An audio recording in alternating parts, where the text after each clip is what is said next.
Desde aquí vamos a partir. San Juan capítulo 12, versículo 26, nos dice Jesús lo siguiente: si alguno me sirve, que me siga, y donde yo esté, allí estará también mi servidor.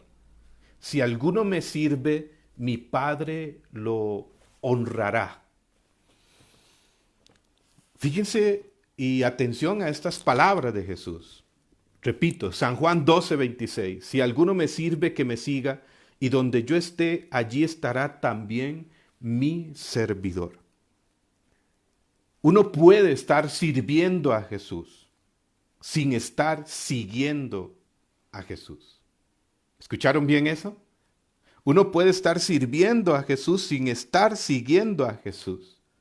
Es decir, muy metido en las cosas de Jesús y quizás ahora no en los templos, en los encuentros, en actividades, pero quizás donde estamos, en nuestro hogar, en nuestra casa, en cuanta transmisión hay, pero sin estar fundido, metido, unido a Jesús. Uno puede estar, repito, sirviendo a Jesús sin estar siguiendo a Jesús. Muy metido en las cosas de Jesús, pero no estar metido, fundido, unido a Jesús. Sin estar cerca de Él, sin estar, como dice San Pablo en Colosenses capítulo 3, versículo 3, escondido en Él. Es decir, sin estar mi mente y mi corazón conectados con sus pensamientos y sentimientos. De manera que la clave es seguir a Jesús. Su invitación que escuchamos en el Evangelio, sígueme. La clave es seguir a Jesús. ¿Y qué es seguir a Jesús? Yo quiero ir concretizando a manera de introducción esto. Pues seguir a Jesús, la palabra sígueme, imítame, aprende a vivir como yo vivo. Seguir a Jesús no es otra cosa que querer ser como Él.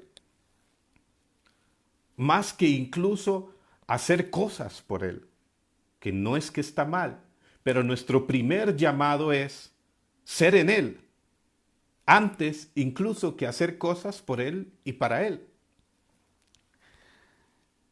El mismo Jesús nos diría, dice San Mateo 10:25, le basta al discípulo ser como su maestro y al siervo como su amo. El discípulo está llamado a ser como el maestro. El apóstol San Juan, en su primera carta, en el capítulo 2, versículo 6, de una manera muy precisa, nos da a entender esto que les estoy hablando y nos dice lo siguiente. Primera de Juan, capítulo 2, versículo 6, quien dice permanecer en Él debe vivir como vivió Él, dice San Juan. De manera que podríamos decir que esta es la esencia de la santidad, de hecho. Ser como Jesús. Cristo es la medida, dice San Pablo en Efesios capítulo 4, versículo 15. Crezcan en todo hasta aquel que es la cabeza de la iglesia, Cristo Jesús. Él es la medida. Si quieres compararte con alguien o si tenemos que compararnos con alguien, tiene que ser con Jesús. Él es la medida. El centro es Jesús. Ya decía San Felipe Neri que quien quiere algo que no sea Cristo no sabe lo que quiere. Quien pide algo que no sea Cristo no sabe lo que pide. Quien no trabaja por Cristo no sabe lo que hace.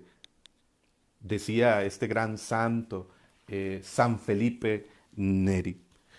Solo desde Cristo, solo desde Él se entiende nuestra vida, nuestro servicio, nuestra misión.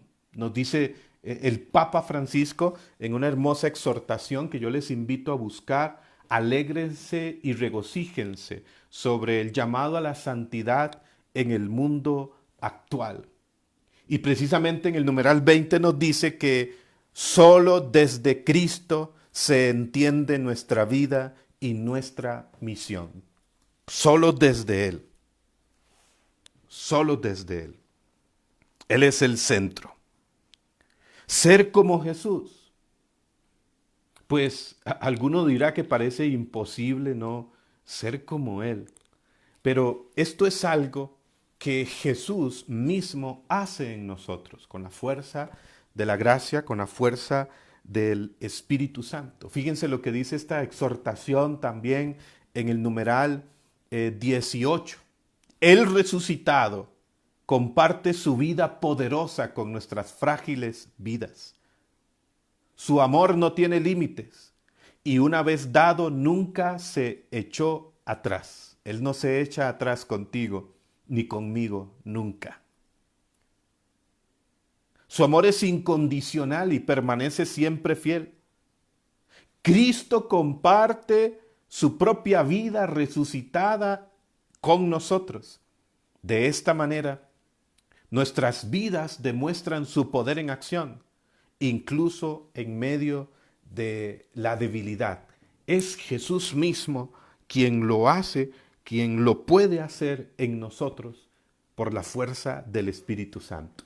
Es Jesús quien nos ha dicho, recordarán aquellas palabras, hermanos y hermanas, en San Juan 15, 26, cuando venga el Espíritu de la verdad, Él les llevará la verdad completa, Él les dará testimonio de mí. Les dará testimonio de mí. El Espíritu Santo es aquel que nos lleva a Jesús, que nos da a Jesús y que nos va transformando en Jesús. Que nos hace vivir, en una palabra, Jesús mente.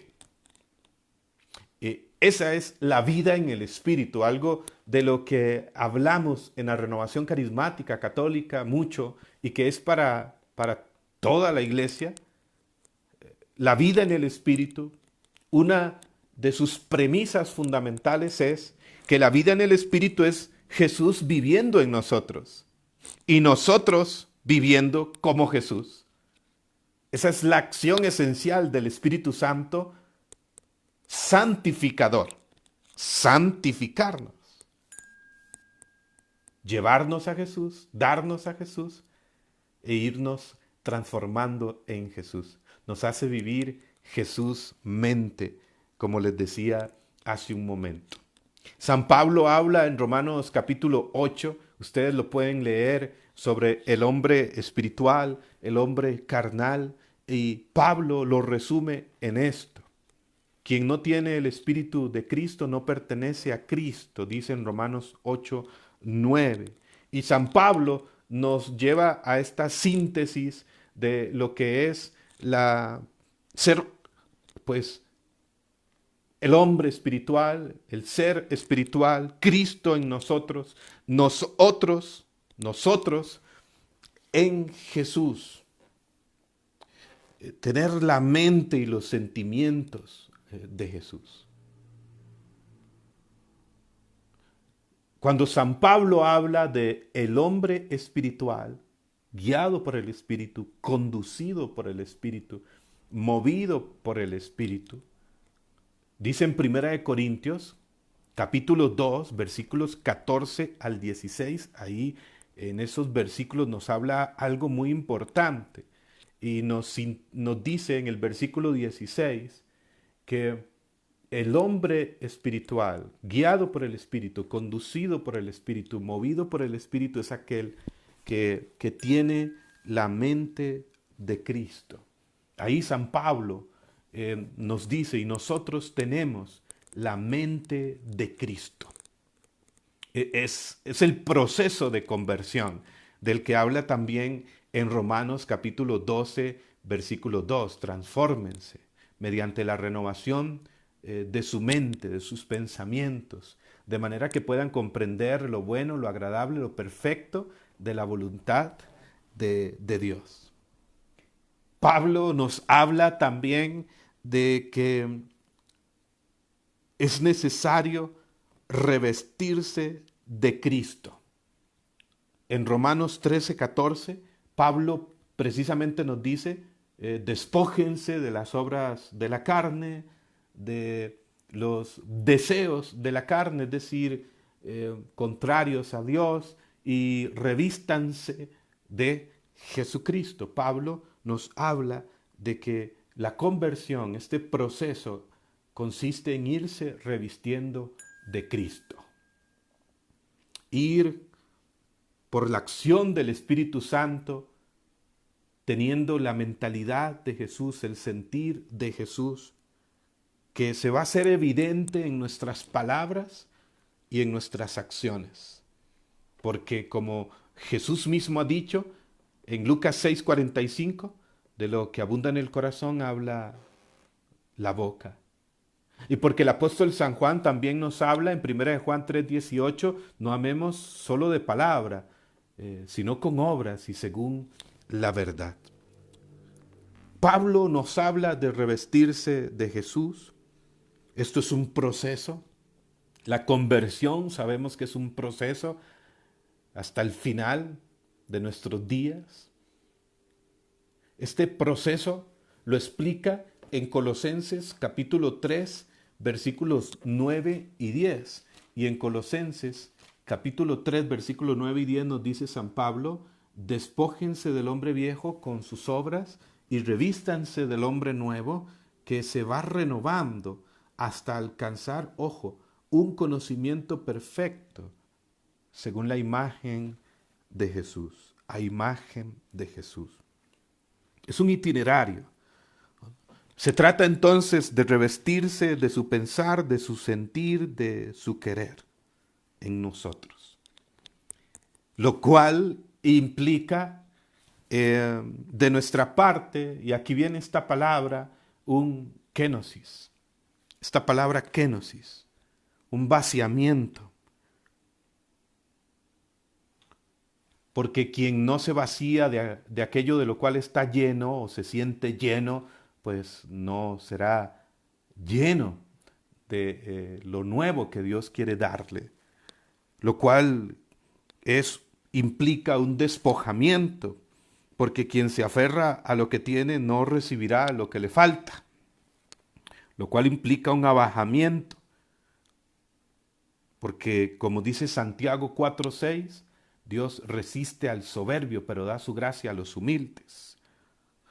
Lo cual implica ponerse de frente a Él, que es la verdad, y me muestra mi verdad para sanarme, para liberarme, para comenzar a vivir con sentido, con propósito, con plenitud. Vamos a entrar en esta palabra kenosis. Entremos en ello. Quería comentarles esto a manera introductoria. Les decía, idea esencial para los que se están conectando. Partimos de San Juan 12:26, donde Jesús nos ha dicho: si alguno me sirve, que me siga. Y donde yo esté, allí estará también mi servidor. Porque podemos estar sirviendo a Jesús sin estar siguiendo a Jesús. Podemos estar metidos en las cosas de Jesús y no estar metidos, fundidos, unidos en Jesús. Sin estar mi mente, mi corazón conectados con sus pensamientos, con sus sentimientos. Se trata de seguir a Jesús. Esa es la esencia de la santidad. Ese es sígueme, ser como Él.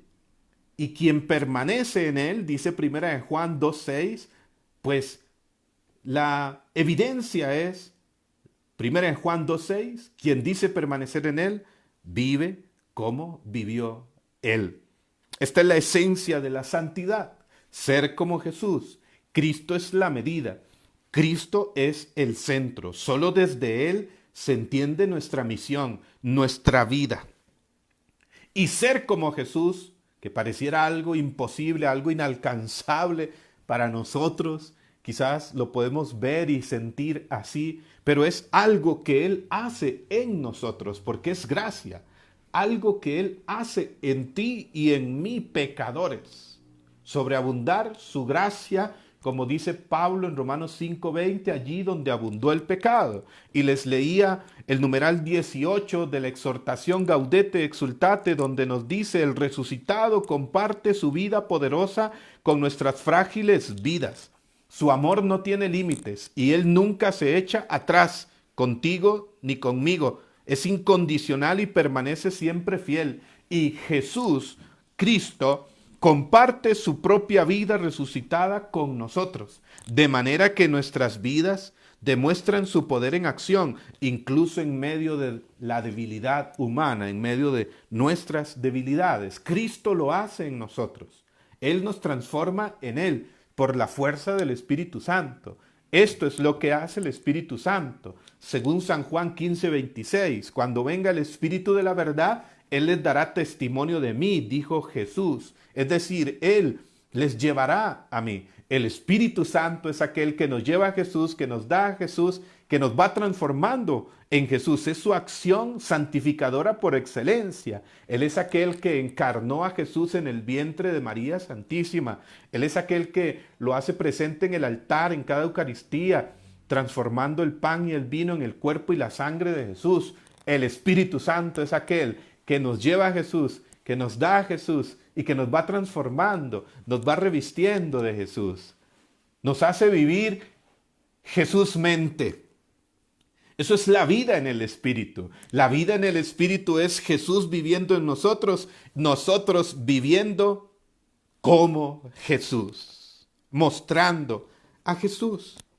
El Espíritu Santo en este proceso nos va renovando el pensar, el sentir, nuestro interior, la vida entera, en todas sus dimensiones.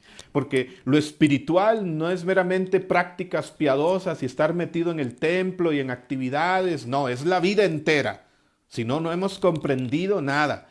La espiritualidad es el desarrollo de la vida divina en el ser humano, completo, integral, en todas sus dimensiones. Más bien, es ahí, en tus dimensiones humanas, la familia, el estudio, el trabajo, tu matrimonio, tu noviazgo, en tus amigos, en tu dimensión social, recreativa, afectiva, sexual. Ahí es donde más bien se hace evidente o se debe hacer evidente nuestra espiritualidad, nuestra conversión, nuestra vida en el Espíritu, que no es otra cosa que el Espíritu en la vida. San Pablo habla de que el hombre espiritual es aquel que tiene la mente de Cristo en 1 Corintios 2:16. San Pablo habla en Romanos 13:14 que la conversión es revestirse de Jesucristo y despojarse de las obras de las tinieblas, lo cual es un proceso, es un camino, es un itinerario, hermanos y hermanas, de continuos pasos, de continuas decisiones, siempre hacia adelante, aún en medio de las caídas, de los errores, debilidades. Es un proceso, la conversión. San Pablo habla de este proceso en Colosenses capítulo 3, versículos 9 y 10, cuando nos dice que nos despojemos del hombre viejo con sus obras y nos revistamos del hombre nuevo que se va renovando hasta alcanzar un conocimiento perfecto según la imagen de Cristo. Este revestirse de Jesús, de su pensar, de su sentir, de su querer en nosotros, pues implica de nuestra parte un despojarse. Por aquí va entrando esta palabra kénosis, les decía, un vaciamiento, un despojamiento, porque quien se aferra a lo que tiene no recibe lo que le falta. Un abajamiento, porque Dios resiste al soberbio, pero da su gracia a los humildes, dice Santiago 4:6. Un ponerse frente a Él, que es la verdad, que nos muestra nuestra verdad para ser verdaderamente libres, como dice San Juan 8:32. Aquí entramos en esta palabra kénosis, y atentos, atentos. Aquí entramos en esta palabra kénosis. La palabra kénosis tiene su origen en el texto de San Pablo de Filipenses capítulo 2, versículos 6 al 11, por si usted lo puede buscar o lo tiene por ahí, donde a este texto, Filipenses capítulo 2 al 11, es un himno cristológico citado por San Pablo, que canta sobre todo la humillación de Cristo en la tierra y su exaltación. Y en el versículo 7, donde se indica que Jesús se despojó de sí mismo, se vació de sí mismo, es de donde se deriva el concepto de kenosis. Y esta palabra comenzó a utilizarse como un término, podríamos decir, especializado del lenguaje teológico para referirse al abajamiento y vaciamiento del que habla Filipenses 2:7 en Cristo. Pero en la historia de la interpretación de esta palabra, kenosis, fíjense qué interesante, según la teología católica, podemos identificar en principio tres consideraciones. Es decir, esta palabra kenosis está relacionada a tres cosas importantes. Podríamos decir que hay como tres kenosis de Dios. Escuchen esto, lo que estoy diciendo. Una primer consideración, el término kenosis vinculado con la cristología, es decir, con Jesús en el contexto bíblico del Nuevo Testamento. Es decir, el kenosis cristológico, el kenosis de Jesús. Una segunda consideración es en el contexto trinitario. Y una tercera en clave de la creación. Un kenosis del creador. Hablemos primero del último que les he mencionado brevemente para entrar al texto de Filipenses capítulo 2, versículos 5 al 11. ¿Les parece? ¿Están conmigo por acá? ¿Se escucha bien? Aún pueden compartir la transmisión. No se vayan, que esto se pone bueno. Y les decía que el término kenosis, en la historia de la interpretación de esta palabra, de su aplicación, pues hay tres líneas, tres consideraciones. Las repito. Uno, el kenosis de Jesús. Dos, el kenosis en el contexto trinitario de la Trinidad. Y tres, el kenosis en clave de la creación, el kenosis del creador. ¿Qué significa esto? Pues fíjense, muy sencillo. Dios es el creador, sabemos, de todas las cosas, de todo lo que existe. Dios es el creador de todo lo que existe y está en estrecha relación con toda la creación, desde siempre. Incluso autorrevelándose en ella y a través de ella en la historia a los hombres. Uno de los libros a través de los cuales Dios nos habla es la creación. Fíjense que San Pablo, cuando escribía a los romanos, en el capítulo 1, versículo 20, decía lo siguiente: porque lo invisible de Dios, desde la creación del mundo, se deja ver a la inteligencia a través de sus obras, de su creación, su poder eterno y divinidad. Pero ¿qué sucede cuando Dios crea el cielo, la tierra, el ser humano y las criaturas que habitan en él? Aquí hay algo muy importante. Y ojo, esto no es idea mía, esto es desde el estudio de la teología católica sobre este texto, sobre esta palabra, kenosis. Hay un kenosis en y desde la creación del mundo. Y un kenosis en la manifestación del plan salvífico en Jesús.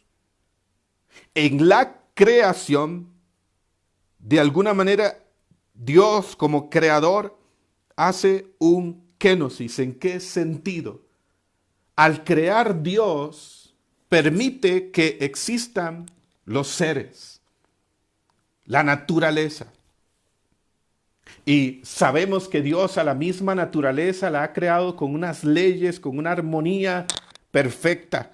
Oiga muy bien, que Él mismo respeta. Dios crea al hombre, a la mujer, al principio, dice el Génesis, con una libertad.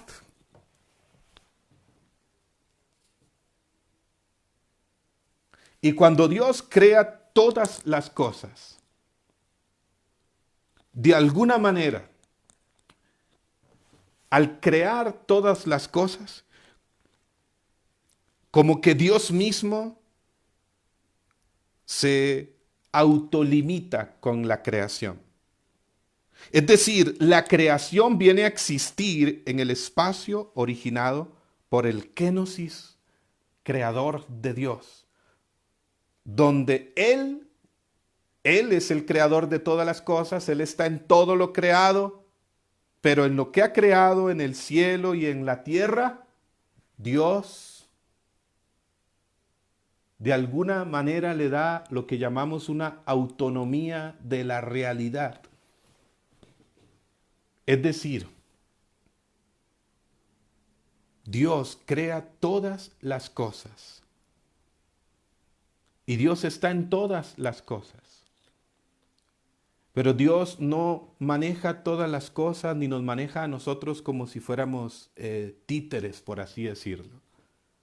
Fíjense que cuando uno lee el Génesis en el capítulo 1, versículo 27 en adelante, escuchen con atención esto. Creó pues Dios al ser humano a imagen suya, a imagen de Dios los creó, hombre y mujer los creó, los bendijo Dios y les dijo: sean fecundos, multiplíquense, pueblen la tierra, sometedla, manden en los peces del mar, en las aves de los cielos y en todo animal que haya sobre la tierra. Dijo Dios: vean que les he dado toda hierba que existe sobre la faz de la tierra, así como todo árbol que lleva fruto de semilla para ustedes. Todo animal terrestre y toda ave de los cielos y toda sierpe de sobre la tierra, animada de vida, toda la hierba verde, les doy de alimento. Y así fue. Y Dios crea el cielo y la tierra y todas las cosas y los da al hombre, a la mujer, le da plena autoridad sobre todo lo creado. No pone al hombre por encima de él. Él es el creador, él es el Dios omnipotente, omnisciente, omnipresente, pero cuando Dios crea todas las cosas, Dios hace un despojo, es lo que se llama ese primer kénosis en la creación. Como que Dios cede un espacio, ¿no? Ese espacio. Y esto es maravilloso. Este kénosis divino nos muestra la donación de Dios, su humildad como otra forma de poder. Entonces, el fundamento propio de la creación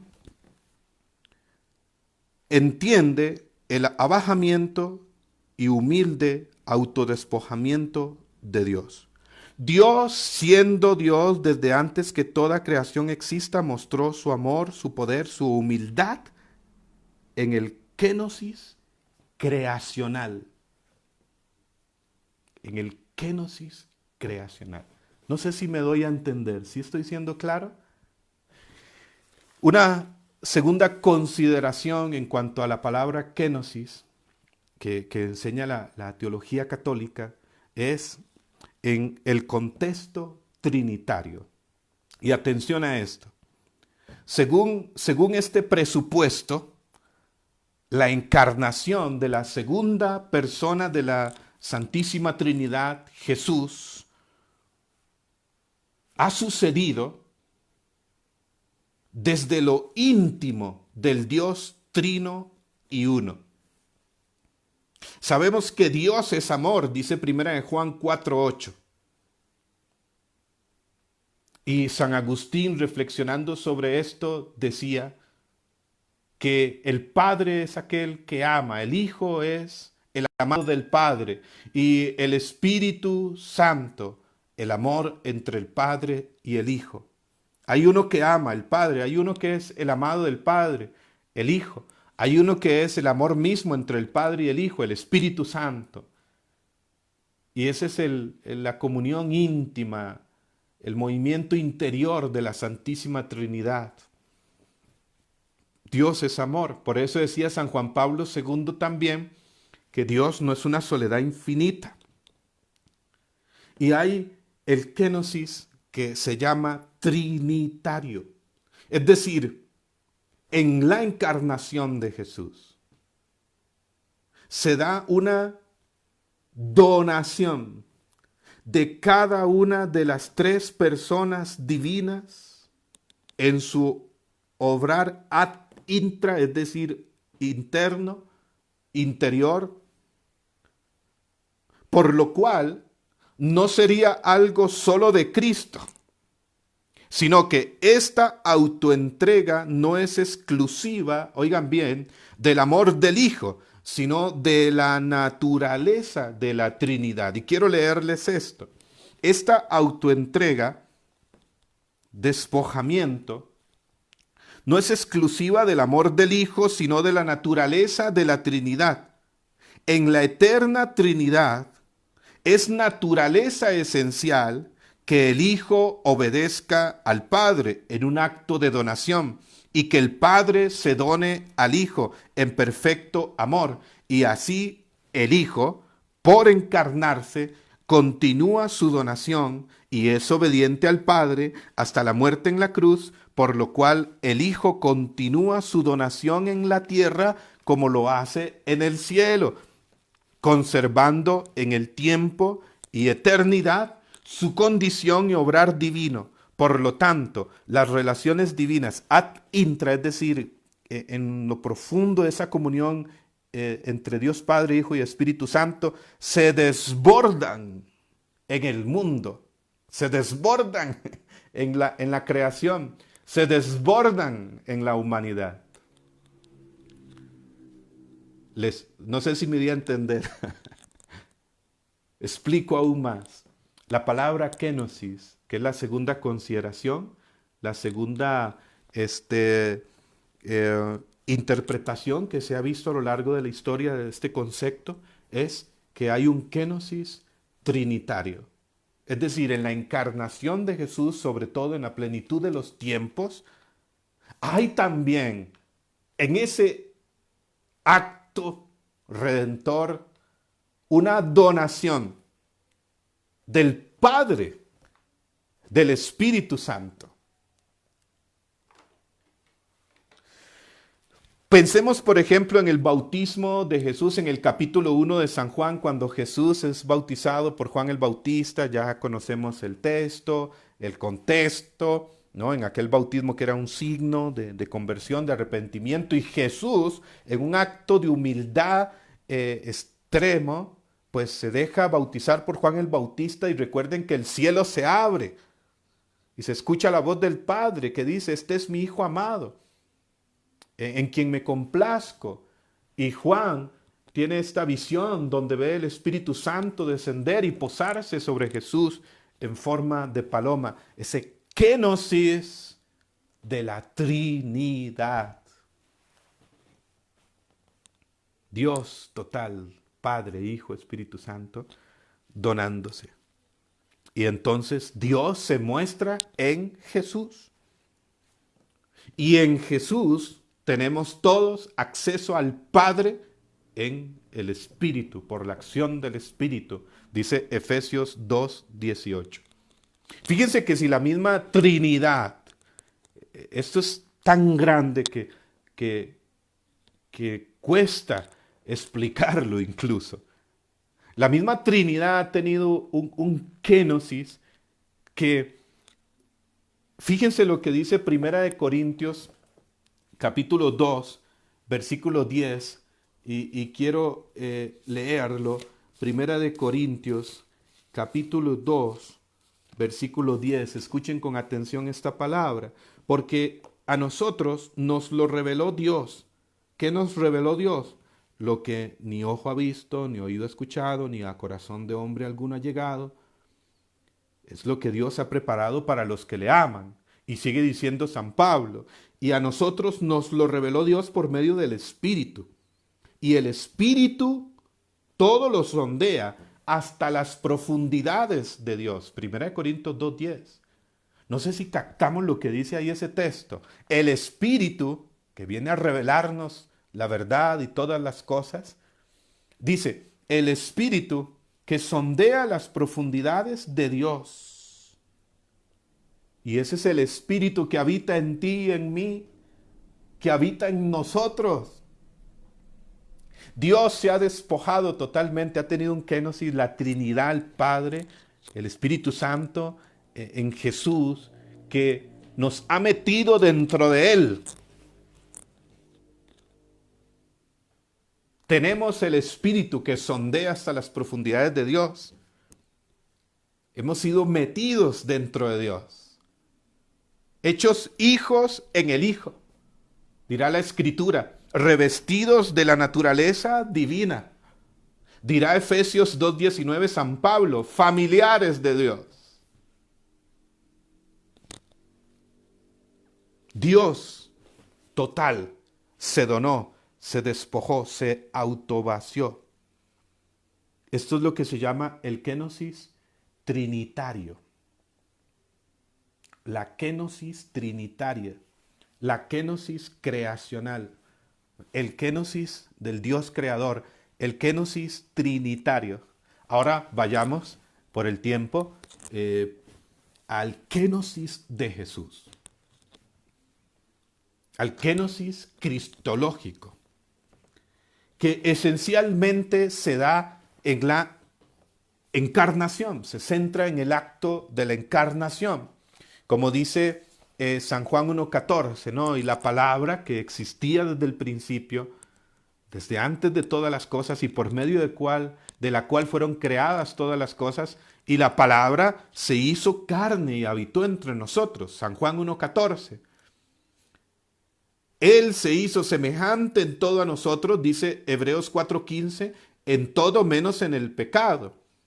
También recordamos aquella palabra de Pablo en Gálatas 4:4, en la plenitud de los tiempos, Dios envió a su Hijo, de la Santísima, nacido de mujer, de la Santísima Inmaculada Virgen María.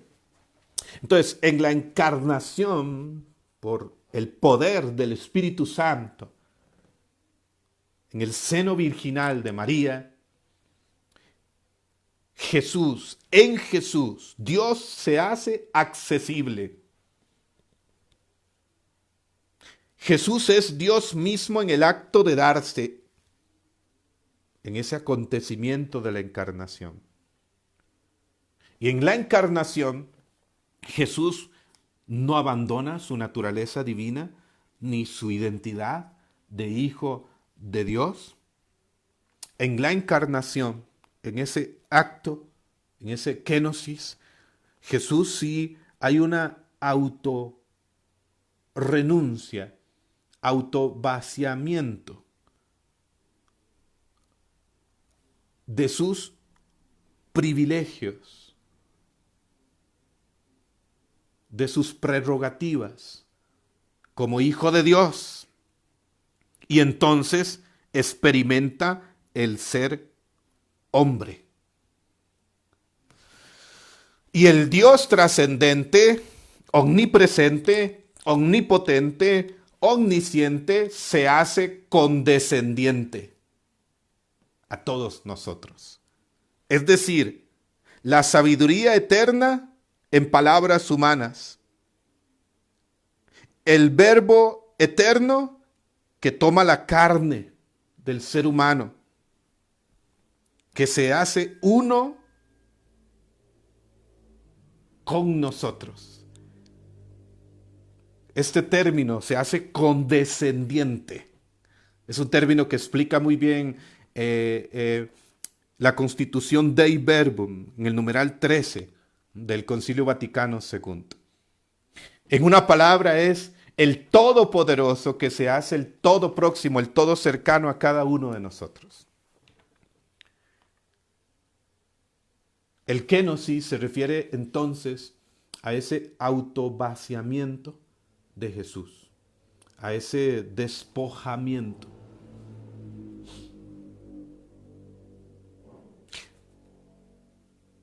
Tenemos que tener los pensamientos y el sentir de Jesús. Pensar como Jesús, sentir como Jesús, siendo cada uno desde su irrepetible originalidad. Ahora, yo quiero que entremos al kénosis de Jesús, que es, escucha muy bien, nos revela el pensar, el sentir, la esencia de Jesús que tú y yo estamos llamados a tener, a reproducir por la acción del Espíritu Santo en nosotros, para ser santos, para alcanzar la vida eterna. En Filipenses, capítulo 2, vamos a volver a este texto, Filipenses capítulo 2, versículos 5 al 11. Filipenses capítulo 2, versículos 5 al 11, nos dice lo siguiente: tengan entre ustedes los mismos sentimientos de Cristo Jesús, el cual siendo de condición divina no retuvo avidamente el ser igual a Dios, sino que se despojó de sí mismo, tomando condición de siervo, de esclavo, dirá alguna otra versión, haciéndose semejante a los hombres y apareciendo en su porte como hombre, y se humilló a sí mismo, obedeciendo hasta la muerte y muerte de cruz, por lo cual Dios le exaltó y le otorgó el nombre que está sobre todo nombre, para que al nombre de Jesús toda rodilla se doble en los cielos, en la tierra, en los abismos, y toda lengua confiese que Cristo Jesús es Señor, para gloria de Dios Padre. Este es el texto central sobre el kénosis de Jesús, donde San Pablo parte, en el versículo 5, tengan entre ustedes los mismos sentimientos de Cristo Jesús. Tener el sentir de Jesús, tener el pensar de Jesús, revestirnos del querer de Jesús, ser como Él. Este texto que les he leído es el camino que tú y yo estamos llamados a recorrer para llegar a la santidad, a la vida eterna. Es un movimiento descendente y luego ascendente. Y en el centro está la cruz. Hay un dibujito que uno puede hacer, yo no sé si ustedes logran verlo. Es un movimiento descendente y luego ascendente. Y en el centro está la cruz. Este es un gráfico del kénosis. Esto no es idea mía tampoco, no lo he inventado yo. También se explica en Cristología, cuando se habla del kénosis de Dios, del kénosis de Jesús. Hay un descenso. Él, siendo de condición divina, no retuvo el ser igual a Dios, se despojó, asumió condición de esclavo, se hizo semejante a los hombres, se humilló, obedeciendo hasta la muerte y muerte de cruz, y en el centro está la cruz. Después viene un ascenso, por lo cual Dios lo resucitó, lo exaltó, le otorgó el nombre que está sobre todo nombre, para que al nombre de Jesús toda rodilla se doble en el cielo y en la tierra, y toda lengua confiese que Cristo Jesús es el Señor, para la gloria de Dios Padre. Y este camino es el que tú y yo estamos llamados a recorrer. Por eso el camino espiritual, el camino de Dios es el único en el cual se sube bajando y se gana perdiendo. Entremos en el kénosis de Jesús. ¿Cuántos de ustedes quieren tener el pensar, el sentir de Jesús? Revestirse de Cristo, como dice San Pablo en Romanos 13:14. Ser como Jesús. Bueno, este texto nos revela eso. Y yo les voy a dar ya en esta última parte esas claves desde el kénosis cristológico para pensar como Jesús, sentir como Jesús, con la fuerza, con la ayuda del Espíritu Santo.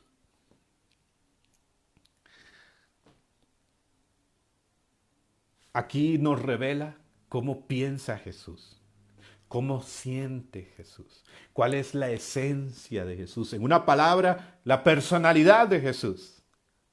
el ser de Jesús, la esencia de Jesús, que estamos llamados, repito, a reproducir en nosotros desde tu irrepetible originalidad, sin perder esa esencia con la cual Dios nos ha creado a todos, a cada uno, pues estamos llamados, sí, a reproducir en nosotros. Repito, insisto, el pensar, el sentir, el querer de Jesús. Cuando te mueves en esa línea, dentro de ello, es cuando hay paz, cuando hay libertad, cuando hay alegría, cuando hay una libertad maravillosa, cuando hay y caminamos hacia una verdadera santidad. Porque el Papa Francisco habla aquí en la exhortación alegres y regocíjense de la verdadera y la falsa santidad. Ustedes lo pueden ahí ver. Entremos en este texto. Aquí nos revela al menos unas 4 claves del pensar, del sentir de Jesús, que tú y yo estamos llamados a reproducir en nosotros. ¿Quieren saberlas? ¿Les gustaría saberlas? ¿O están cansados? La primera dice, Él siendo de condición divina, no retuvo el ser igual a Dios. Versículo 6 del capítulo 2 de Filipenses. Primer clave. 1. Jesús, dice San Pablo, Él siendo de condición divina, igual al Padre, al Espíritu Santo, no retuvo para sí el ser igual a Dios. Y aquí yo veo una primer clave. Jesús es aquel que no retuvo nada para sí mismo. Jesús no se aferró a su gloria, no se aferró a su trono, sino que más bien se vació, se despojó, se anonadó, se abajó, vino a nosotros. Jesús es aquel que no retuvo nada para sí mismo, y esto me impacta. Jesús es aquel que dijo, nada es mío. Esto es tremendo.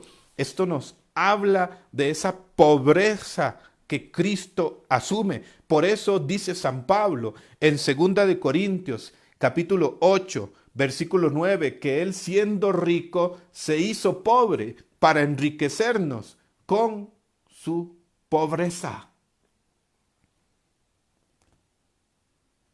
Y leemos aquellas palabras de San Lucas en el capítulo 9, versículo 58, recordarán, los zorros tienen su guarida, los pájaros tienen su nido, pero el Hijo del Hombre,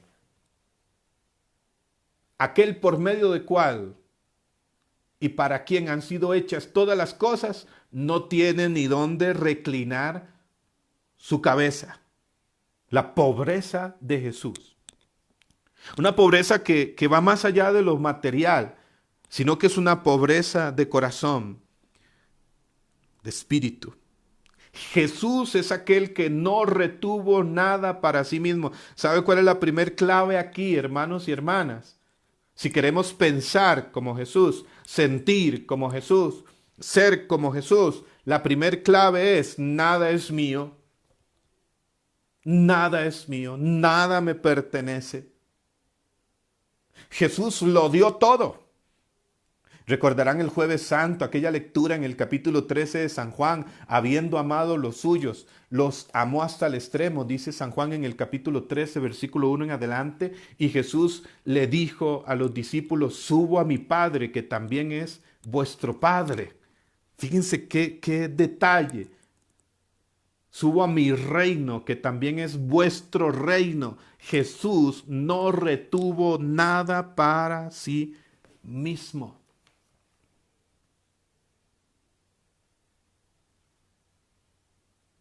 Él dijo en una palabra, nada es mío. Esto es lo que podríamos llamar pobreza de espíritu, lo que se llama así según San Mateo en el capítulo 5, versículo 3, en las bienaventuranzas de Jesús. Bienaventurados los pobres de espíritu, porque de ellos es el reino de los cielos, a ellos les pertenece el reino de los cielos, a los pobres de espíritu. ¿Qué es la pobreza de espíritu? La pobreza de espíritu es tener a Dios como única riqueza. La pobreza de espíritu es tener este pensar y este sentir de Jesús. Nada es mío. Todo es don, todo es gracia, expresaba San Pablo en 1 Corintios capítulo 15, versículo 10. Todo lo que he hecho y todo lo que soy, escribía el apóstol San Pablo desde su experiencia, es por la gracia de Dios. Jesús es aquel que no retuvo nada para sí mismo. De manera que cuando uno tiene el pensar y el sentir de Jesús, nada es mío. No me aferro a nada. ¿Verdad que uno tiende como a aferrarse, ¿no? Aferrarse a las cosas, aferrarse a las mismas gracias, carismas, ministerios, cargos.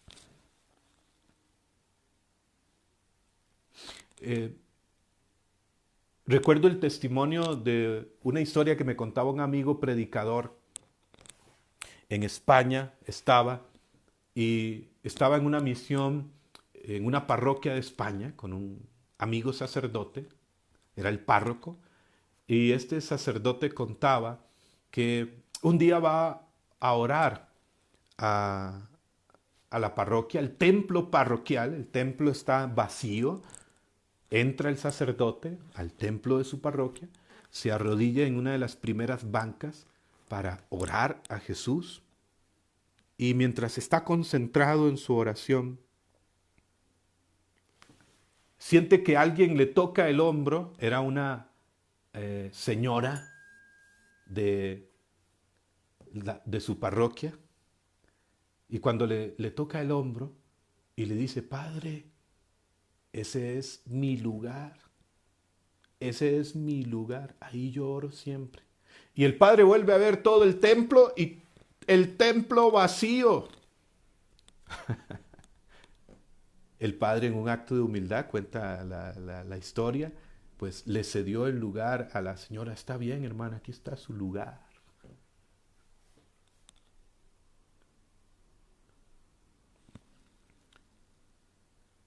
Con frecuencia tendemos a aferrarnos, mi cargo, mi grupo, mi carisma, mi ministerio. ¿Saben?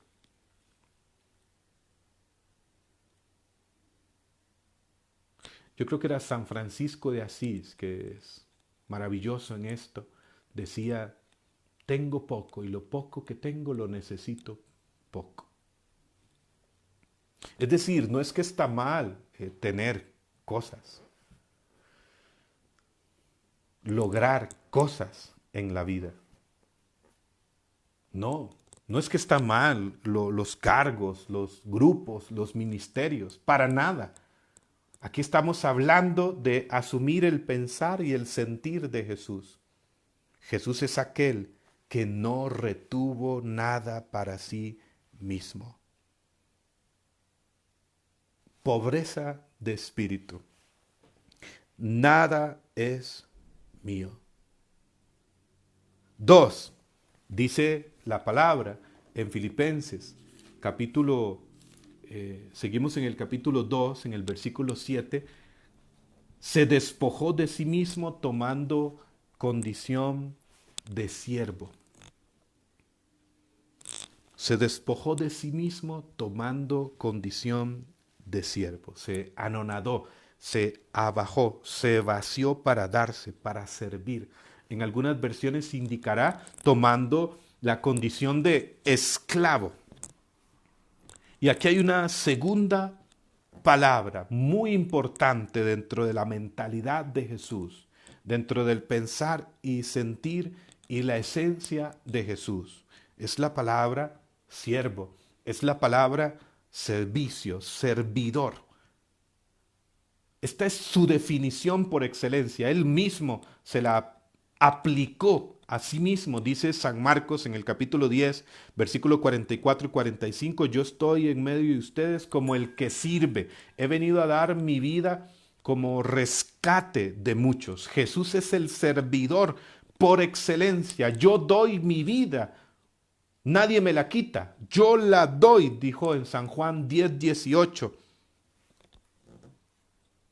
Él es aquel que vivió siempre en favor de los demás.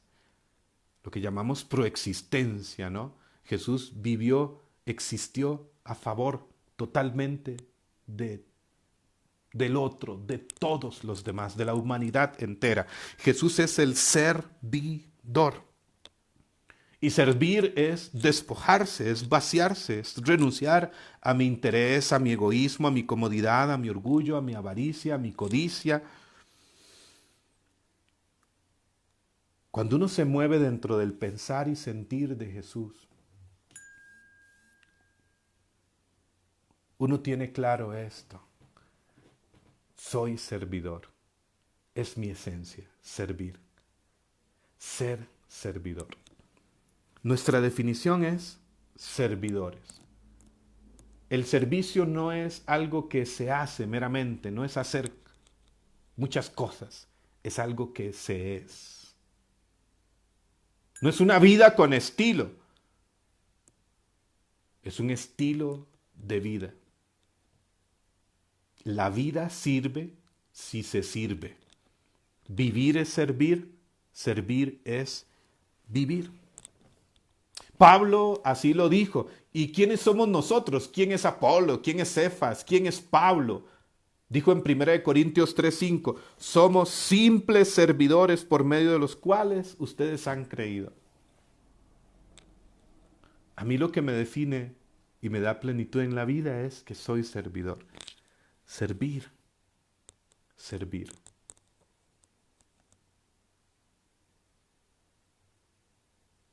Jesús es el servidor.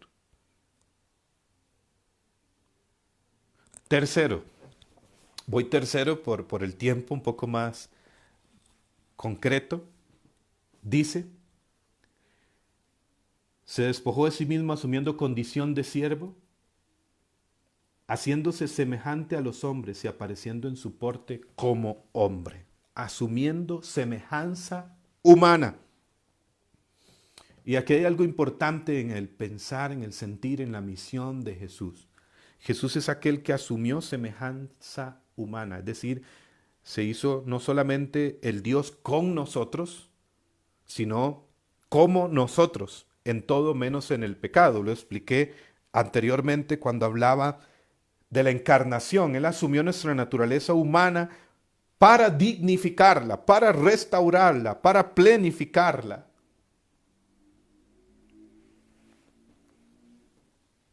Y la gloria de Dios, decía San Irineo, es el ser humano viviendo en plenitud. Aquí hay algo importante en esto. Jesús aparece en su porte como hombre, asume la naturaleza humana para dignificarla, para plenificarla. Se hace hombre para revelar al hombre su verdadera vocación como hombre, ser hijo de Dios. Vivir plenamente. Yo he venido para que tengan vida y vida en abundancia. De manera que moverse en el pensar y sentir de Jesús es tener esta mentalidad, es tener esta visión, es tener este sentir, esta claridad que Jesús la tuvo, el valor de la vida, la integralidad de la vida. Ser cristiano es ser un verdadero ser humano. Yo he venido para que tengan vida y vida en abundancia. ¿Y qué es la vida? Pues la vida es la familia, la vida es el estudio, la vida es el trabajo, la vida es la salud, la vida es la recreación, la vida son los amigos, esa dimensión social. La vida es pues el matrimonio, tu dimensión afectiva, tu sexualidad. Esto es la vida. Y dice Jesús, yo he venido para que tengan vida y vida en abundancia. Y ahí entra lo espiritual. Lo espiritual no se puede separar de ninguna de estas dimensiones humanas. Lo espiritual no se refiere meramente a unas prácticas piadosas y religiosas. Lo espiritual es algo que abraza la vida entera, que traspasa cada dimensión de la vida. Es Dios llenando tu vida en cada dimensión de su gracia, de su amor, ayudándote en tus luchas, en tus batallas a ser mejor. Porque al final ese es un santo. Un santo es un ser humano buscando ser mejor ser humano.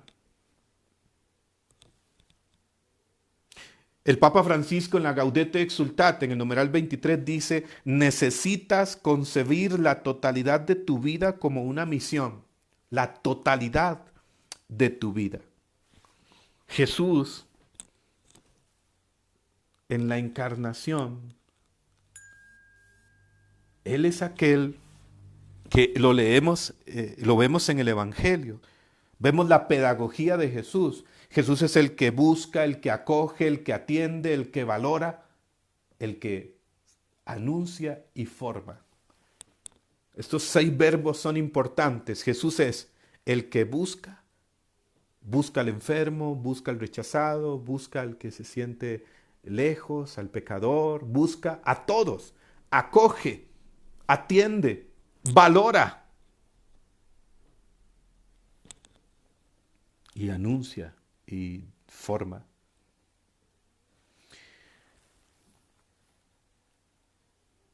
Jesús asumió nuestra naturaleza humana para enseñarnos que tenemos que ser santos es ser plenamente humanos.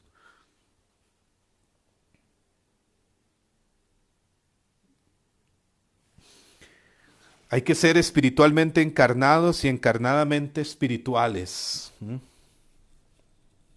Repito eso, hay que ser espiritualmente encarnados y encarnadamente espirituales. La santidad no es una fuga de la realidad, dice Aparecida en el numeral 148. No, Dios no nos saca de la realidad. Jesús dijo, ustedes son la luz del mundo, ustedes son la sal de la tierra. No dijo sal de la tierra, no. Jesús en su encarnación nos enseña esto, el valor de la vida. Y por lo tanto, moverse en el pensar y en el sentir de Jesús es tener este criterio, es tener esto en mi mente, en mi corazón. Prima la dignidad del otro, el valor de cada persona siempre delante de mí. Sí, porque a veces en la iglesia podemos ser servidores desencarnados. Es decir, estar metidos en la iglesia lunes a domingo y nuestra vida familiar, académica, afectiva, sexual, matrimonial, hecha un desastre, desintegrada. O ser líderes desencarnados, que nos preocupa que el otro no cumpla las responsabilidades, no venga a las reuniones, no haga lo que tiene que hacer, pero nunca le preguntamos cómo estás, cómo te sientes, tienes algún problema, cómo está tu matrimonio, cómo está tu economía, cómo está tu salud. Para Jesús prima la dignidad de cada ser humano. Siempre moverse en el pensar y el sentir de Jesús es tener esta espiritualidad encarnada. El principio de la encarnación que el Papa Francisco explica aquí muy bien en la exhortación sobre la santidad, alégrense y regocíjense, léanlo. Y habla sobre este concepto de santidad bien aterrizado, bien humanizado. Siguiente punto. Cuarto, ya estamos llegando al final. Y esto es muy importante. Ojo, atención. Quédate por acá. Y dice el versículo 8 que Jesús se humilló a sí mismo, obedeciendo hasta la muerte y muerte de cruz. Aquí estamos llegando al centro. Jesús se humilló, siendo obediente, y obediente hasta una muerte y muerte en cruz. Aquí hay una palabra clave, de hecho el kenosis, una de las definiciones que se aplica es esa autohumillación del Hijo de Dios. Jesús decidió autovaciarse, autodespojarse. Él decidió autodespojarse, autovaciarse, y una de las palabras es humillarse. Jesús se humilló a sí mismo, y la Escritura especifica de manera muy clara, siendo obediente hasta una muerte y muerte de cruz. Jesús abrazó las humillaciones, las persecuciones para hacer la voluntad del Padre. Es lo que nos dice por acá la carta a los Hebreos en el capítulo 5, versículo 8. Nos dice la Escritura, Hebreos capítulo 5, versículo 8, y aún siendo hijo, en mayúscula, el Hijo de Dios, aún siendo hijo, con lo que padeció, experimentó la obediencia. Y llegando a la perfección, se convirtió a causa de salvación eterna para todos los que le obedecen. Y Jesús abrazó las humillaciones, las persecuciones para hacer la voluntad del Padre. Miren, aquí hay una palabra que no nos gusta mucho, y es la palabra humillación. Humillación. Es una palabra que no nos gusta. A nadie le gusta ser humillado. Pero fíjense que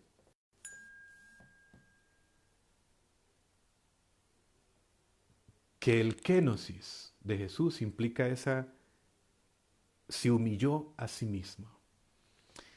Y que, se lo digo más claro, acá en esta enseñanza en Primera de Pedro, capítulo 2, versículos 21, dice lo siguiente: pues para esto habéis sido llamados, ya que también Cristo sufrió por ustedes, dejándoles ejemplo para que también sigan sus huellas. El que no cometió pecado y en cuya boca no se halló engaño.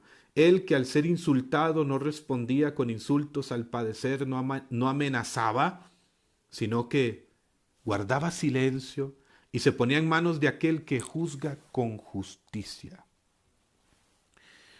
A nadie le gusta esta palabra, ¿no? Humillación o ser humillado. Todos tenemos que pasar en algún momento la incomprensión, el abandono, la crítica, la deslealtad. Hay una humillación que santifica. Cuando humillamos nuestro orgullo, nuestra soberbia, nuestra vanidad. Jesús dice, al ser insultado no respondía, al padecer no amenazaba. Yo quiero leerles aquí unas palabras hermosas. Escuchen con atención del Papa Francisco en el numeral 118 de la exhortación Gaudete Exsultate. Dice lo siguiente: la humildad solamente puede arraigarse en el corazón a través de las humillaciones. Papa Francisco. Sin ellas no hay humildad ni santidad. Si tú no eres capaz de soportar y ofrecer algunas humillaciones, no eres humilde y no estás en el camino de la santidad. Papa Francisco. La santidad que Dios regala a su iglesia viene a través de la humillación de su Hijo. Ese es el camino. La humillación te lleva a asemejarte a Jesús. Es parte ineludible de la imitación de Cristo. Cristo padeció por ustedes dejándoles un ejemplo para que sigan sus huellas. El texto que les leí hace un momento. Él, a su vez, Expresa la humildad del Padre que se humilla para caminar con su pueblo, que soporta sus infidelidades y murmuraciones. Por esta razón los apóstoles, después de la humillación, salieron del Sanedrín dichosos de haber sido considerados dignos de padecer por el nombre de Jesús. Aquí hay algo muy importante que hay que aclarar. No se refiere a esa humillación que aplasta tu dignidad, que aplasta tu valor como persona, no para nada, sino muchas veces esa humillación que es resultado de servirle a Jesús, de seguirlo a Él con pureza de intención. Esa humillación que es resultado de la incomprensión, de la persecución, del abandono, de la deslealtad. Sigue diciendo acá el Papa más adelante en el numeral 120, no digo que la humillación sea algo agradable, porque eso sería masoquismo. No, no es la humillación por la humillación, sino que se trata de un camino para imitar a Jesús y crecer en la unión con Él. Esto no se entiende naturalmente y el mundo se burla de semejante propuesta. Es una gracia que necesitamos suplicar. Señor, cuando lleguen las humillaciones, ayúdame a sentir que estoy detrás de ti en tu camino.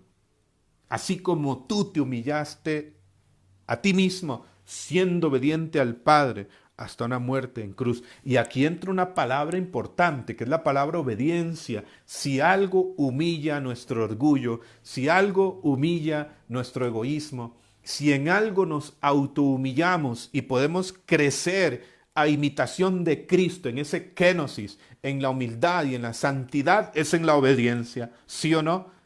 ¿Cómo cuesta obedecer? ¿Cómo cuesta obedecer? La obediencia es un camino seguro. Por eso decía Santa Faustina que vale más un acto de obediencia que 1000 sacrificios. Recuerdo una historia que me gusta siempre hacer referencia de San Benito, que iba con dos discípulos, San Mauro y San Plácido, y tenían que cruzar como un gran río, un lago, una laguna, y el puente era un tronco de un árbol grande que estaba colocado de un lado al otro, y iban caminando por encima de aquel puente, de aquel tronco de árbol, y uno de los dos discípulos de San Benito, no recuerdo cuál fue, si fue San Mauro o San Plácido, resbaló y cayó al agua, no sabía nadar. Y le dijo Jesús al otro discípulo, sálvalo. Sin pensarlo dos veces se lanzó al agua y lo sacó hasta la orilla. Cuando llega San Benito donde están los dos frailes, sus dos discípulos, están como anonadados, como sorprendidos. Y es que el que se lanzó a salvar al otro fraile que había caído al agua, tampoco sabía nadar. Y entonces San Benito le dijo, la obediencia te salvó. La obediencia te salvará. Te salvará. Jesús es aquel que se humilló siendo obediente. Jesús, en la humildad suprema, no hay camino a la santidad sin humildad. Es imposible. La base de todas las virtudes. Aprended de mí, dice Jesús en Mateo 11, que soy manso y humilde de corazón. La humildad, que decía Santa Teresa de Ávila, porque cuidado con las falsas humildades. Hay falsas humildades, ¿no? A veces creemos que el humilde es el calladito, el que no habla, el que no opina, el que siempre está con la cabeza agachada. O a veces pensamos que el humilde es el que, simplemente la persona pobre o que se viste muy modestamente y por esa razón decimos, mirad qué humilde. No, hay falsas humildades. O creemos que el humilde es aquel que dice, no sirvo para nada, no puedo, no soy capaz. No, eso es inutilidad. La humildad no es inutilidad. La humildad, decía Santa Teresa de Ávila, lo define de la mejor manera, es caminar en la verdad. Caminar en la verdad, en la autenticidad, saber quién soy y quién no soy, qué tengo y qué no tengo, qué puedo y qué no puedo. Jesús se humilló, siendo obediente, siendo humilde, hasta una muerte y muerte de cruz. Y en el centro entonces llegamos aquí a la cruz. En el centro está la cruz. En el centro. Incluso hace poco predicaba, ¿no? En el centro de la historia está la cruz de Jesús. Dice Colosenses 1:20. Por medio de la cual, por la sangre de Jesús, han sido reconciliadas todas las cosas en el cielo y en la tierra. En el acto de la cruz, en la entrega de Jesús. Y en el centro está la cruz, expresión suprema del amor, del perdón, ahí donde Jesús le da sentido, propósito de salvación a todo sufrimiento, dolor humano.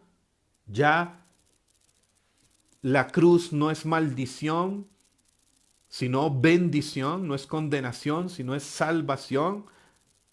Y ahí en la cruz Jesús vence, somos perdonados, salvados, es vencida la muerte, el mal. En el centro está la cruz. Se humilló a sí mismo hasta una muerte y muerte de cruz.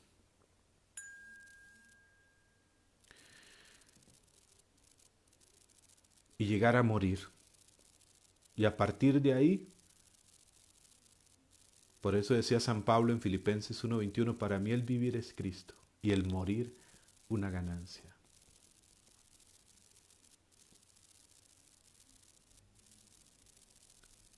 Fíjense lo que les he dicho. Incluso decimos en el credo sobre Jesús, y descendió a los infiernos. Jesús es aquel que desciende hasta el punto más bajo en su kenosis, para desde ahí vencer la muerte, vencer el mal, para desde ahí vencer. Y en el centro está la cruz, la importancia de la cruz. Ahí en el canal de YouTube encontrarán 2 enseñanzas que hace poco subí, una llamada Los efectos de la cruz. Busquen el canal de YouTube, Francisco Javier Araya, Los efectos de la cruz, fundamentada desde la predicación del padre Raniero Cantalamessa el pasado Viernes Santo en la celebración de la Pasión junto al Papa Francisco, y otra enseñanza también relacionada, similar,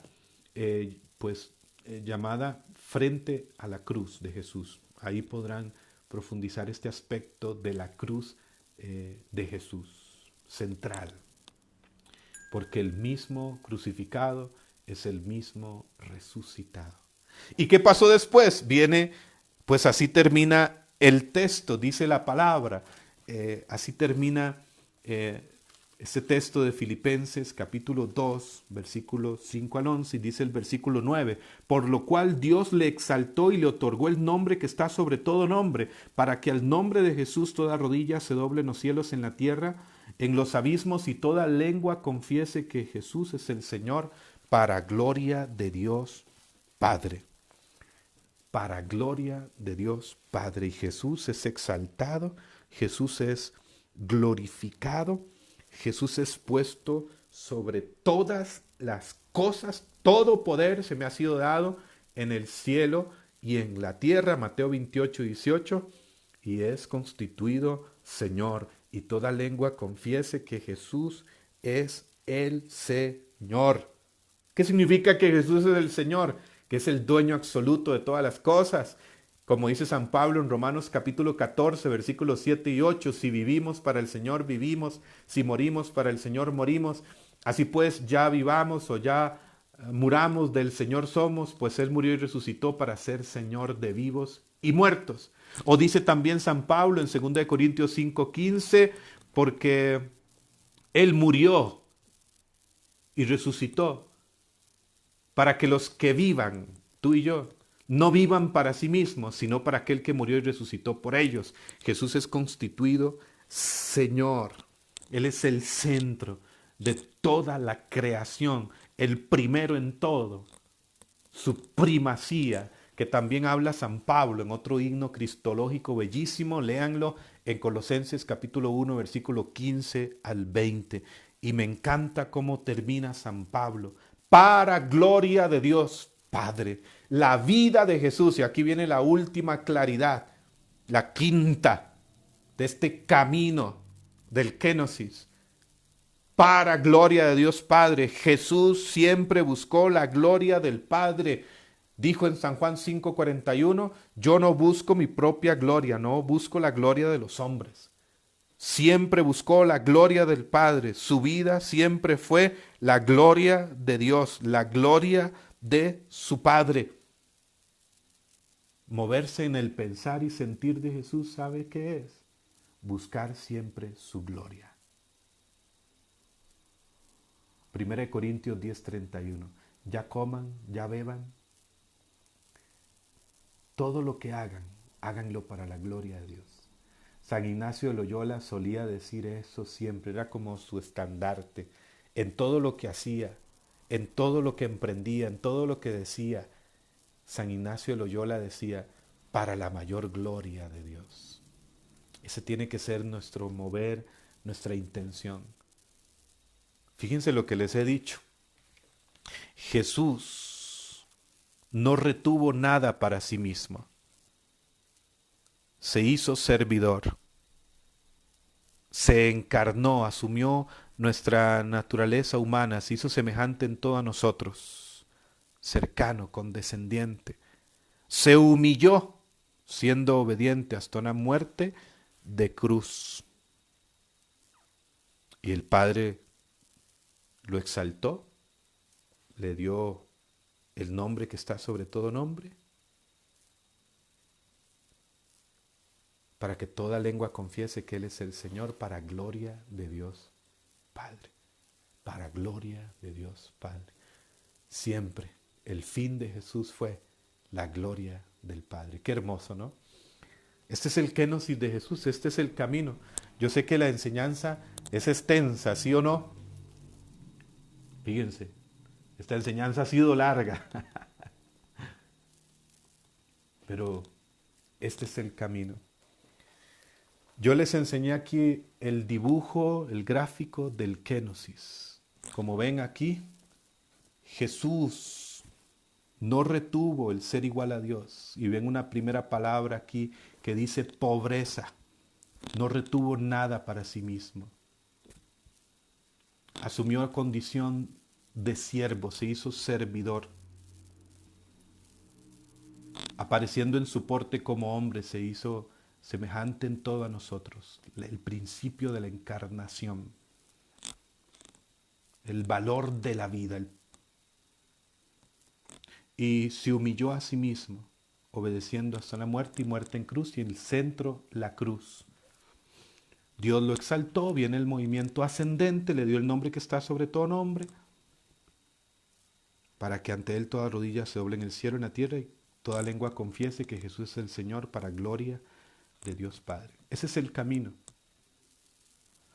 La pobreza, servir, la dignidad humana, la humillación en la obediencia y la humildad, morir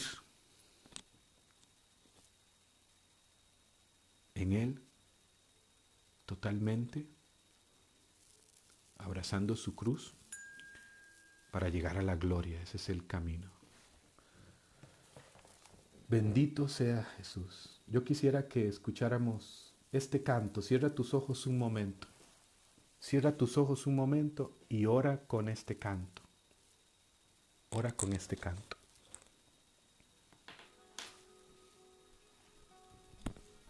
Vamos a terminar este momento orando con este canto. Escúchalo. Y dile a Jesús, quiero ser como tú, Jesús. Me vacío, despójame de mí mismo, revísteme de ti, vacíame de mí, lléname de ti, Jesús. Inúndame con la fuerza de tu Espíritu Santo, de tu pensar, de tu sentir, de tu querer, Jesús. Manifiesta el poder de tu resurrección, de tu gracia en mí, débil, pecador. Jesús, quiero ser como tú. Quiero conocerte realmente.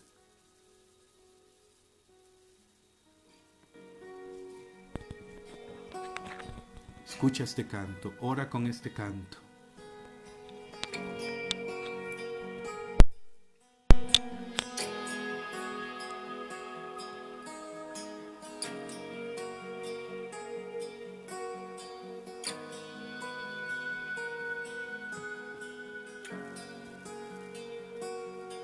Mi orgullo me sacó del jardín.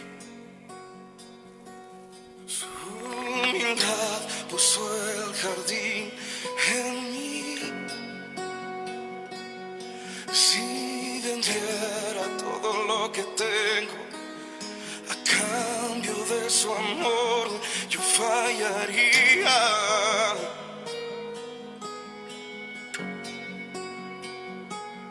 Porque su amor no se compra ni se merece.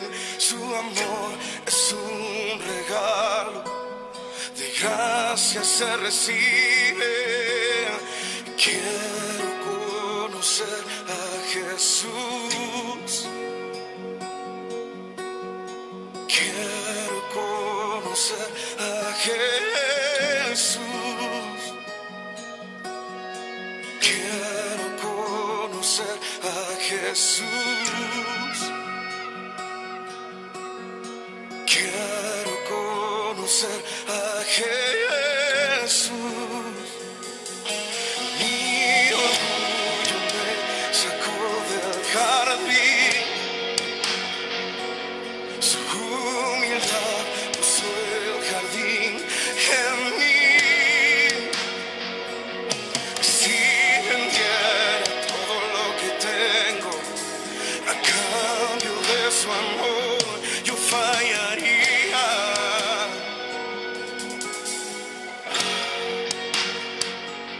Porque su amor no se compra ni se merece. Su amor es un regalo, de gracia se recibe. Porque su amor no se compra ni se merece.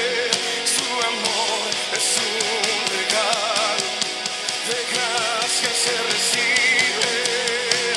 Quiero conocer a Jesús. Y dile a Jesús, quiero conocerte. Quiero conocer a Jesús. Quiero ser como tú.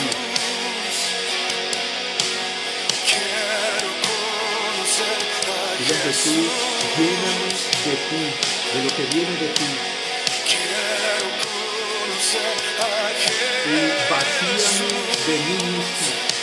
Revísteme de ti. Quiero conocer a Jesús. ¿Cuánto tiempo en tus cosas, Jesús? Quiero conocer a Y quizás te Jesús. conozco poco. Y ser hallado en él. Y ser hallado en él. Y dile a Jesús, quiero ser hallado en Y ti. ser hallado en él.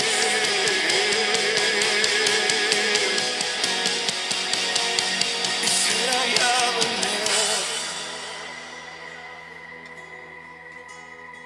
Y pronuncia el nombre de Jesús. Dile, Jesús, lléname de tu pensar, de tu sentir, de tu querer. Para ser como tú, en mi vocación como esposo, como hijo, como padre, como profesional, como hermano. Jesús. Y pronuncia el nombre de Jesús.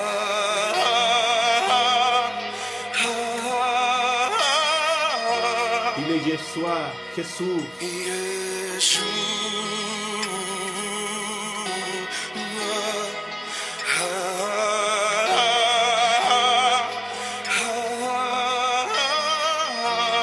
Jesús, quiero tener tu pensar, tu sentir. Tu Haya querer. pues en vosotros este sentir que hubo también en Cristo Jesús, el cual, siendo en forma de Dios, no estimó el ser igual a Dios como cosa a que aferrarse, sino que se despojó a sí mismo, tomando forma de siervo, hecho semejante a los hombres, y estando en la condición de hombre, se humilló a sí mismo, haciéndose obediente hasta la muerte y muerte de cruz, por lo cual Dios también lo exaltó hasta lo sumo y le dio un nombre que es por sobre todo nombre, para que en el nombre de Jesús se doble toda rodilla de los que están en los cielos, en la tierra y debajo de la tierra, y toda lengua confiese que Jesucristo es el Señor, para la gloria de Dios Padre. Y es Jesús. Jesús. Gracias. Te despojaste, te humillaste, te entregaste. Mi amado, Y quieres ser como tú. el más bello, Dile que eres mi amado, el más bello.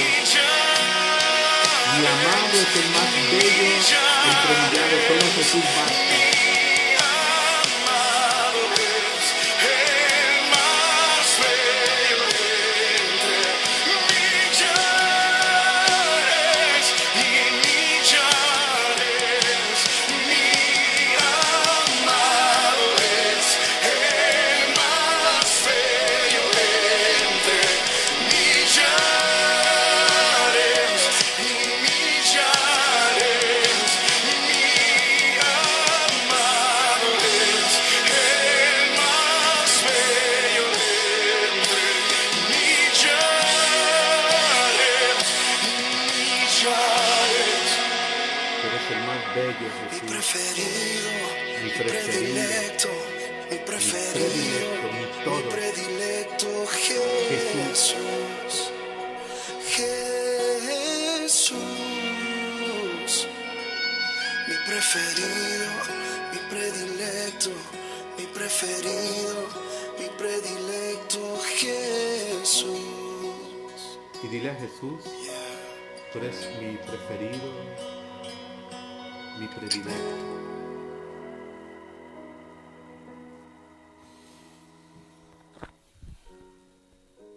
¿Cuánto te amamos, Jesús?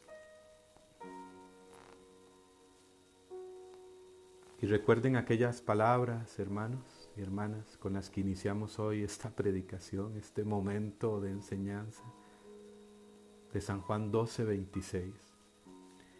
Si alguno me sirve, dice Jesús, que me siga. Y donde yo esté, allí estará también mi servidor. Y si alguno me sirve, mi Padre lo honrará. Recuerda, seguir a Jesús,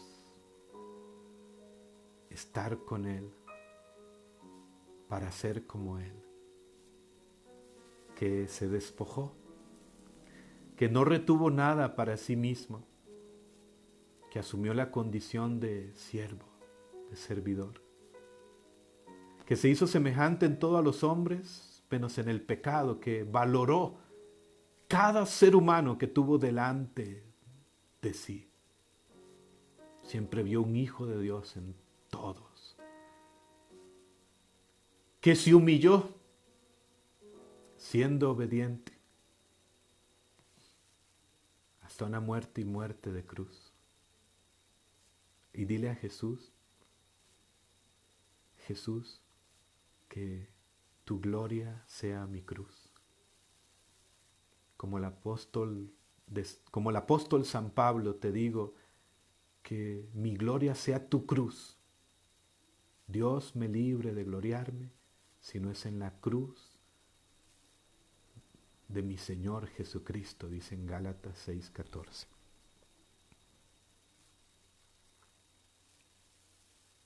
Gracias, Jesús, por esta noche. Gracias, Señor, por tu bendición. Te amamos. Amado Señor, gracias, gracias. y que podamos seguir este camino que tú nos trazas a cada uno de nosotros en nuestra propia misión, vocación